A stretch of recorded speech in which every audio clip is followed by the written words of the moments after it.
Santa Lucia, una festa svedese estremamente importante che non possiamo fare a meno di festeggiare qui al Volvo Studio di Milano, che è un piccolo angolo di Svezia in Italia. Questa sera è una serata estremamente commovente, una serata piena di emozioni che per il secondo anno abbiamo deciso di riproporre con un'adesione incredibile da parte della città, che capisce quelli che sono i valori svedesi che poi corrispondono ai valori di Volvo.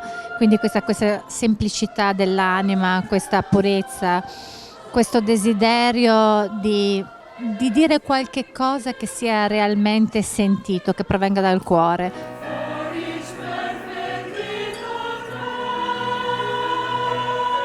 Ma quest'anno abbiamo deciso di introdurre una novità, abbiamo deciso di introdurre anche un coro italiano, non per fare una contrapposizione, bensì per costruire un ponte tra una cultura italiana, una cultura milanese, perché il coro d'Incanto rappresenta un coro prettamente milanese, e la realtà svedese che Volvo rappresenta.